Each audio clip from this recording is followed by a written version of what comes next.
ठाकरे आणि कोल्हापूर जिल्ह्याची सचिव म्हणून काम करणारे आपल्या लढ्याला शुभेच्छा देण्यासाठी आले आहेत. कॉम्रेड शिवाजीराव सुभाष निकम या लढ्यासाठी शिवाजीराव आले काय या आता शिवाजीराव मगदूम सिद्धिलीकर लालबावट्याचे लढाऊ कार्यकर्ते आहेत. आपल्यासमोर भूमिका मांडते. आज या ठिकाणी अखिल भारतीय किसान सभा कागल तालुका कमिटीच्या वतीनं चिकोत्रा धरण पूर्ण क्षमतेने भरावं आणि त्याच्यासाठी उपाययोजना करा, तसेच नागनवाडी प्रकल्प पुनर्वसनासह पूर्ण करा या मागणीसाठी आज आपण या ठिकाणी जमलेलो आहोत. या ठिकाणी उपस्थित असलेले किसान सभेचे जिल्हा सेक्रेटरी सुभाष निकम, तालुका अध्यक्ष कॉम्रेड संभाजी यादव, या आंदोलनाला शुभेच्छा देण्यासाठी उपस्थित असलेले माननीय नावीद मुस्लिम साहेब, या ठिकाणी आंदोलनाला शुभेच्छा देण्यासाठी आलेले माननीय वीरेंद्र मंडलिक, किसान सभेचे राजू आळवेकर, बाळासाहेब कामते, आमच्या या आंदोलनामध्ये सातत्यानं या जनजागृतीमध्ये उपस्थित असलेले विकास पाटील, विलास पाटील आणि खरं म्हणजे झोकून देऊन आमच्या पुढे सुद्धा दोन पाय टाकणारे या भागातले आमचे मित्र ऍडव्होकेट दयानंद पाटील, माननीय शशिकांत खोत, सगळ्यांची नावं घ्यायला गेलो तर या ठिकाणी अर्धा तास जाईल आणि सर्वच उपस्थित शेतकरी बंधू आणि भगिनी. खरं म्हणजे आज या ठिकाणी आपण एवढ्या मोठ्या संख्येनं या ठिकाणी जमलात त्याबद्दल अखिल भारतीय किसान सभेच्या वतीनं मी तुमचं हार्दिक हार्दिक हार्दिक असं अभिनंदन करतो.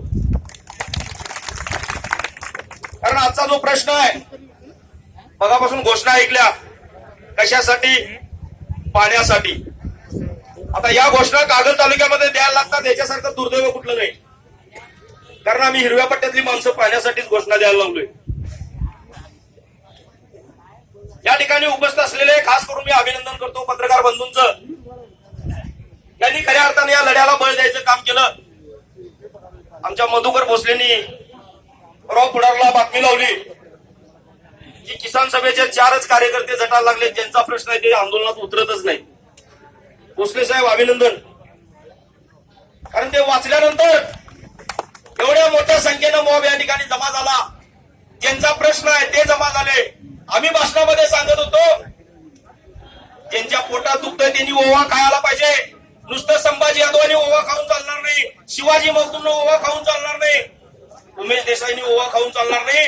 ओवा हा प्रत्येक शेतकऱ्यानं खायला पाहिजे आणि तो ओवा खायसाठी आज तुम्ही या ठिकाणी सगळेजण जमला, त्याबद्दल तुमचं सगळ्यांचं परत एकदा हार्दिक हार्दिक अभिनंदन.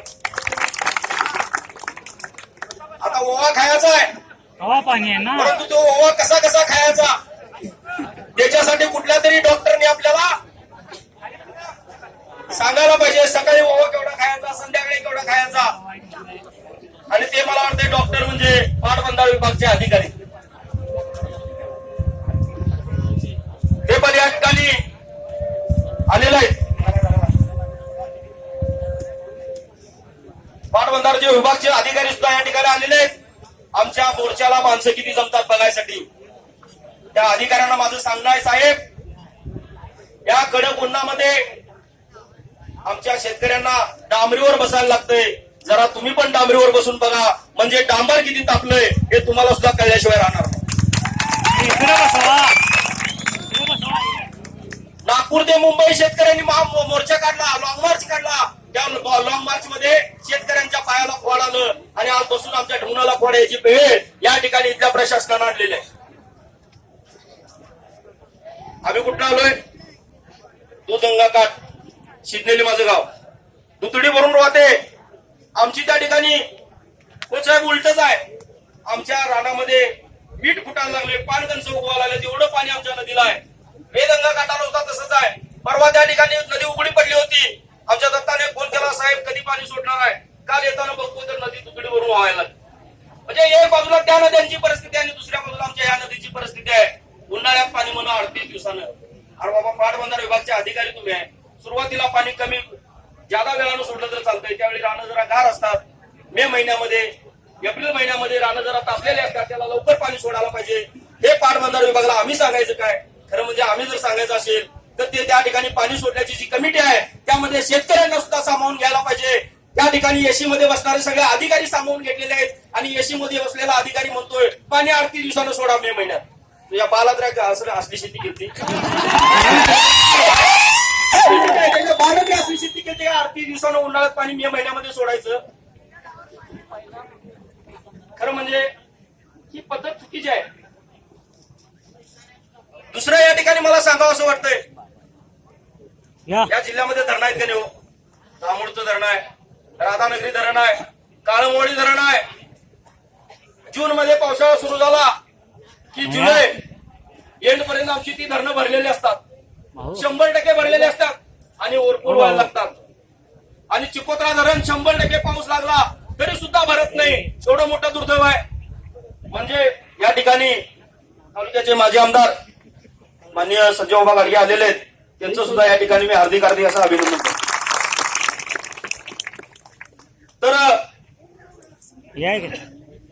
चिकोत्रा धरण जे बांधलेलं आहे, बाकीची धरणं आमची 50%, हे धरण ज्यावेळी 50% भरलेलं असतं त्यावेळी ती आमची बाकीची धरणं 100% भरलेली असतात. म्हणजे ज्यावेळी धरण बांधलं त्यावेळी सर्वेअर कसला होतो त्या ठिकाणी जरा बहुतेक मला वाटतं 90 मारून आलेला असतात. त्याच्याशिवाय तो सर्वे झालेला नसेल. 1.5 टीएमसी तुम्ही धरण बांधलेलं आहे. 1.5 टीएमसी धरण बांधलं म्हटल्यानंतर त्या ठिकाणी 1.5 टीएमसी पाणी तुंबावं या अपेक्षेनं तुम्ही बांधलं, परंतु 1.5 टीएमसी पाणी कधीच तुंबलं नाही, फक्त एकदा तुंबलं गेलं. आणि मग त्यामुळे आमच्यावर आज रस्त्यावर बसायची वेळ आलेली आहे. आज नुसतं आपणच बसलो काय रस्त्यावर? या तालुक्याचे माजी आमदार बाबासाहेब रस्त्यावर बसले. मुस्लिम साहेबांचे चिरंजीव नावीद मुस्लिम सुद्धा रस्त्यावर बसले आणि खासदार मंडलिकांचे नातू सुद्धा रस्त्यावर बसले. आता मला वाटतंय थोडस माझं ओर होईल, परंतु या ठिकाणी सगळेच नेते आहेत. अजून समर्जित आता कुठे आलेले नाही, त्यांचे कोणतरी प्रतिनिधी असतील. आपण बिद्री कारखान्यासाठी जसे गट विसरून सगळे एकत्र आला, टीडीसी बँकेला कसं सगळे गट विसरून एकत्र आला, तसं माझं या सगळ्या नेत्यांना विनंती आहे, या चिकोत्रा खोऱ्याचा प्रश्न सोडवायसाठी या तालुक्यातल्या सगळ्या नेत्यांनी हातात हात घालून एकत्र येऊन चिकोत्र्याचा प्रश्न मार्गी लावावा. ही चिकोत्रा खोऱ्यातील जनता सगळी तुमच्या पाठीशी राहिल्याशिवाय मार्ग बसणार नाही. अवघड आहे का? हाय घालतील, काय अडचण नाही. वेळोवेळी घातलेला आहे, काय अडचण नाही. बघा, मताचा अधिकार हा लढून मिळालेला अधिकार आहे, त्याच्यावर बहिष्कार टाकण्यात काय अर्थ नाही. नाहीतर आपल्याला नोटा शिल्लक आहे. ठीक आहे. तर या ठिकाणी हे चिकोत्रा धरण पूर्ण ताकदीने भरायसाठी जो लढा उभा करायला लागतोय तो लढा आपण या ठिकाणी उभा करायला पाहिजे. नुसतं एवढ्याने प्रशासन वागणार आहे का? लिंगणूर मध्ये एक रास्ता रोको झाला, राज्यमार्ग रोखला म्हणजे प्रशासन वागणार नाही. तर माझी तुम्हाला या ठिकाणी कळकळीची विनंती आहे, हे झाल्यानंतर आपण 5 जूनची डेडलाईन दिलेली आहे. 5 जूनची डेडलाईन दिलेली आहे.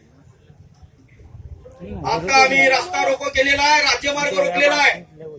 5 जून पर्यंत जर तुम्ही आम्ही दिलेल्या उपाययोजना नाही केल्या, पूर्ण नाही केल्या, कसं प्रशासनाने ताकद लावायची आहे ते प्रशासनाने ठरवायचं आहे. तिची कारण आम्हाला सांगायचं नाहीत. फॉरेस्ट परवानगी देत नाही, आमका देत नाही, तमका देत नाही, सरकारकडे अडकलंय, असली कारण प्रशासनाने आम्हाला सांगायची नाहीत. ते काय तिथं करायचं आहे, काय तिथं जाऊन म्हणणं मांडायचं ते तुम्ही मांडायचं आहे. आणि 5 जूनच्या त्या उपाययोजना सगळ्या पूर्ण करायच्या आहेत. नाहीतर 5 जूनला आम्ही राष्ट्रीय महामार्ग कागलमध्ये रोखल्याशिवाय राहणार नाही. सगळ्यांची तयारी आहे काय? जायचं कागलला. 5 तारखेच्या तयारीसाठी आम्ही कुठल्याही गावात येणार नाही. तिची तयारी तुम्हीच तुमच्या गावात करायची आहे. मान्य आहे? नाहीतर काय झालंय, ह्यो लढा उभा करायसाठी आमचं संभाजी यादव आणि बाकीचे विलास पाटील एवढं फिरलेत की भेंडाळ. उद्या काय रोज 12 वाजा लागले घरात यायला. असू दे, पण आज या ठिकाणी एवढ्या मोठ्या संख्येनं मग तुम्ही 5 जणांनी गोळा केला. तर मला सांगायचं ऐकलंय, आपण राष्ट्रीय महामार्ग रोखू, आणि त्यातून सुद्धा नाही झालं तर मी परवा मीटिंग मध्ये बोलता बोलता दयानंद पाटलांना म्हटलं, नाशिक वरनं लॉंग मार्च कुठे गेला? मुंबईला गेला, 200-250 किलोमीटर चालला आणि मग मुंबईच्या आझाद मैदानावर लेखी आश्वासन या सरकारनं दिलं. 2 नंबरचं आता आमच्या कोल्हापूर जिल्ह्यातच आहे ना, आहे की नाही? पेपरच्या बातम्या चंद्रकांत दादा वाचत नसतील काय? तर या मला या इथल्या आलेल्या अधिकाऱ्यांनी सांगावं, पेपरच्या बातम्या वाचल्यानंतर चिकोत्रा खोऱ्यातल्या प्रश्नासाठी चंद्रकांत दादांनी काय केलं? खरं म्हणजे 2 नंबरचं मंत्रीपद त्यांच्याकडे आहे. या जिल्ह्याचे पालकमंत्री ते आहेत. त्यांनी ताबडतोबीने बैठक घेऊन त्या ठिकाणी काहीतरी निर्णयामध्ये घोषित करायला पाहिजे होता. रोज पेपरला रोज मीडिया आमच्या बरोबर आहे. चिकोत्रा खोऱ्यातल्या सगळ्या शेतकऱ्यांच्या बरोबर मीडिया आहे आणि या मीडियातल्या बातम्या जर चंद्रकांत दादा पाटील पालकमंत्र्यांना त्यांना वाचत नसतील, त्याच्यामध्ये उपाययोजना करत नसतील तर माझी या शेतकऱ्यांना विनंती आहे, आपण तरणा पाऊस जास्त लागतोय का? म्हातारा लागतोय. म्हाताऱ्या पावसात अंगाव काय न घेता आपण चिकोत्रा धरणावर जायचं आणि चिकोत्रा धरणावरनं चंद्रकांत दादा पाटलाच्या घरावर पावसात भिजत अंगावर छत्री न घेता पाईप त्या ठिकाणी लॉंग मार्च काढायचा आणि चंद्रकांत दादाला सांगायचं, नाशिक मधल्या शेतकऱ्यांच्या पायाला उन्हानं फोड आलं आणि आमच्या शेतकऱ्यांच्या पायाला पावसानं कवळ केली, काय करणार बोल?